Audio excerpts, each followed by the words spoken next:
न मोदी को पता था, न वैज्ञानिकों को अंदाजा था। बस सतलुज का पानी रोका गया और रेत से निकला ऐसा राज जिसने सबको हिलाकर रख दिया। ये कोई सपना नहीं, हकीकत है जो भारत को दुनिया का बना सकता है, टेक्नोलॉजी किंग। आखिर क्या है वो चीज जो अब बन चुकी है सुपर पावर बनने की चाबी? भारत को जो मिला है वो हमें अमेरिका और चीन जैसे घमंडी देशों से भी कहीं आगे ले जा सकता है। आप सोच भी नहीं सकते कि एक शांत सरल सी बहती नदी सतलुज, जिसकी लहरें सैकड़ों सालों से पंजाब की जमीन को सींच रही हैं, उसी की रेत में ऐसा कुछ छिपा था जिसे जानकर पूरी दुनिया की आंखें फटी रह गईं। ये कोई पुराना खजाना नहीं था, न ही कोई ऐतिहासिक अवशेष, बल्कि एक ऐसा वैज्ञानिक चमत्कार था जिसे देखकर खुद वैज्ञानिकों को दोबारा जांच करनी पड़ी। IIT रोपट के वैज्ञानिक एक सामान्य सॉइल स्टडी के लिए सतलुज नदी के किनारे की रेत इकट्ठा कर रहे थे। उनका उद्देश्य था केवल मिट्टी में मौजूद मिनरल्स का परीक्षण करना, लेकिन जब उन्होंने माइक्रोस्कोप के नीचे उस रेत को देखा तो उसमें कुछ ऐसा चमका जो सामान्य नहीं था। यह एक बहुत ही दुर्लभ धातु थी जिसका नाम है टैंटलम। साधारण लोगों के लिए यह एक अनसुना नाम हो सकता है, लेकिन टेक्नोलॉजी और डिफेंस की दुनिया में इसकी कीमत सोने से कहीं अधिक है। टैंटलम ये वो मेटल है जिसे अमेरिका और चीन जैसे देश अपने missile system, radar, superconductor chips और हाईटेक सैटेलाइट्स में इस्तेमाल करते हैं। ये धातु न जंग पकड़ती है, न पिघलती है और न ही इसे रेडिएशन प्रभावित करता है। यही कारण है कि ये fighter jets, hypersonic glide vehicle, nuclear reactor और स्पेस मिशनों में सबसे महत्वपूर्ण धातुओं में गिनी जाती है। भारत के लिए यह खोज सिर्फ एक वैज्ञानिक उपलब्धि नहीं है, यह एक रणनीतिक गेम चेंजर है। जब भारत को यह पता चला कि उसकी ही नदी की रेत में ऐसा मेटल छिपा है जिसकी वैश्विक मांग लगातार बढ़ रही है और जिसकी सप्लाई कुछ गिने चुने देशों के पास है, तो समझ लीजिए कि यह एक मौन क्रांति की शुरुआत थी। अब सवाल यह है कि टैंटलम भारत को क्या क्या दे सकता है। सबसे पहले आत्मनिर्भरता। भारत अब semiconductor chips, tactical defence equipment और अत्याधुनिक स्पेस सैटेलाइट्स के निर्माण में दूसरों पर निर्भर नहीं रहेगा। दूसरा, एक्सपोर्ट पावर। भारत इस मेटल की प्रोसेसिंग और एक्सपोर्ट से न सिर्फ अरबों डॉलर कमा सकता है, बल्कि टेक्नोलॉजी की दुनिया में भी नेतृत्व की भूमिका निभा सकता है। और तीसरी बात, यही सबसे अहम है कि टैंटलम जैसी हाईटेक स्ट्रेटेजिक धातु का मिलना भारत को एक सैन्य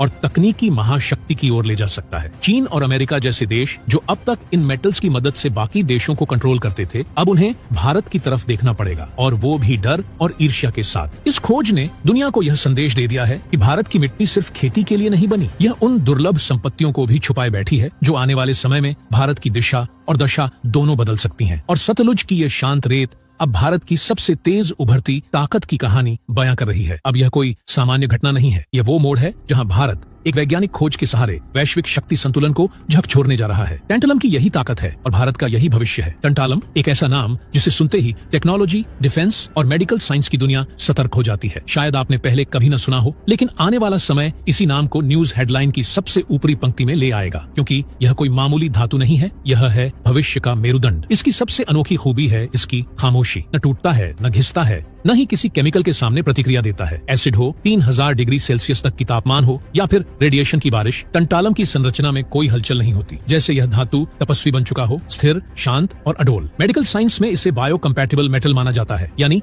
अगर इसे इंसान के शरीर के भीतर डाला जाए तो न संक्रमण होता है, न रिएक्शन, न कोई एलर्जी। यही कारण है कि इसे pacemaker, brain implant, dental screw और हड्डियों के क्रिटिकल जोड़ों में इस्तेमाल किया जाता है, वो भी वहाँ जहाँ बाकी सभी मेटल फेल हो जाते हैं। लेकिन यह बस एक झलक है, असली क्रांति तो टंटालम ने लाई है इलेक्ट्रॉनिक्स की दुनिया में। हाई परफॉर्मेंस कैपेसिटर्स, वो छोटे छोटे डिवाइस जो आपके स्मार्टफोन, लैपटॉप, स्पेसक्राफ्ट और यहाँ तक कि न्यूक्लियर मिसाइलों को भी कंट्रोल करते हैं, वही टंटालम के बिना संभव ही नहीं। और इसका एक ऐतिहासिक उदाहरण है नासा का मार्स रोवर। उसकी इलेक्ट्रॉनिक सर्किटरी टंटालम आधारित कैपेसिटर से ही संचालित होती है, क्योंकि मार्स जैसी कठिन परिस्थितियों में एक मामूली स्पार्क भी मिशन को तबाह कर सकता है। अब सोचिए, वो धातु जो आज तक सिर्फ सुपर पावर के पास थी, अब भारत की अपनी ही नदी की रेत से निकलकर सामने आई है। यही नहीं, डिफेंस इंडस्ट्री में टंटालम को साइलेंट वॉरियर कहा जाता है। इसकी जरूरत होती है स्टेल्थ टेक्नोलॉजी, अत्यधिक तापमान सहने वाले जेट इंजन, न्यूक्लियर रिएक्टर और आर्मर प्लेटिंग में। और जहां यूरेनियम की चैन रिएक्शन कंट्रोल करनी हो, वहां टंटालम ही सबसे भरोसेमंद साथी साबित होता है। जब सतलुज की रेत से निकला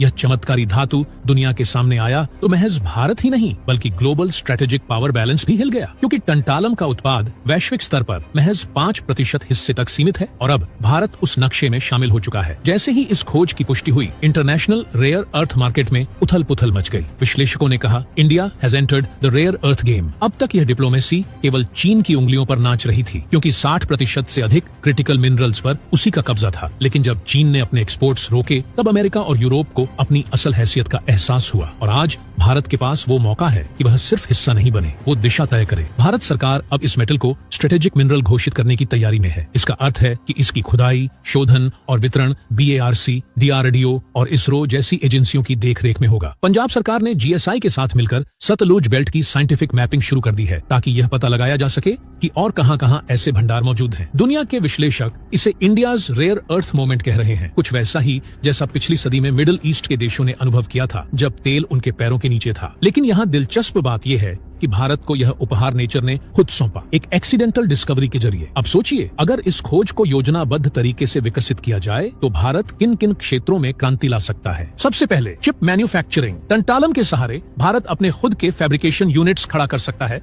जो स्पेस और डिफेंस ग्रेड चिप्स बनाएंगे। फिर आता है बैटरी टेक्नोलॉजी। टंटालम नैनो एलॉयस से ऐसी बैटरियां बनाई जा सकती हैं जो तेज चार्ज हो, ज्यादा चले और कभी ओवरहीट ना हो। यही टेक्नोलॉजी आने वाले EV रेवोल्यूशन की रीढ़ साबित हो सकती है। मेडिकल में तो भारत आयातित इम्प्लांट्स के विकल्प में अपना मेड इन इंडिया उपकरण बना सकता है, सस्ते, टिकाऊ और इंटरनेशनल क्वालिटी के। अमेरिका के B-2 बॉम्बर्स और F-22 जेट्स में जिस टंटालम एलॉय का इस्तेमाल होता है, वही अब भारत के तेजस और ब्रह्मोस में भी नई जान डाल सकता है। यानी यह सिर्फ खनिज नहीं, यह भारत के लिए एक रणनीतिक रोड मैप है। यह वह मोड़ है जहां भारत सिर्फ खोज नहीं कर रहा, वह भविष्य की दिशा तय करने जा रहा है। यही कारण है कि अब समय है कि भारत अपने इन रिसोर्सेज को केवल दिखावे के लिए न रखे, बल्कि उन्हें स्ट्रेटेजिक, इकोनॉमिक और टेक्नोलॉजिकल फोर्स में बदले। सरकार के साथ साथ भारत के प्राइवेट सेक्टर को भी तैयार रहना होगा, क्योंकि आने वाले 5 से 7 वर्षों में टंटालम की मांग विस्फोटक तरीके से बढ़ने वाली है। जो देश इस दौड़ में पिछड़ गए, वो केवल ग्राहक बनकर रह जाएंगे। ये डिस्कवरी सिर्फ एक साइंटिफिक न्यूज नहीं, यह भारत की मिट्टी का वो मौन उत्तर है जिसे अब तक अनसुना कर दिया गया था। सतलुज की शांत रेत के नीचे भारत की वैज्ञानिक शक्ति छिपी थी, अब वह उजागर हो चुकी है। और जब धरती बोलती है तो पूरी दुनिया सुनती है। इसीलिए जब अगली बार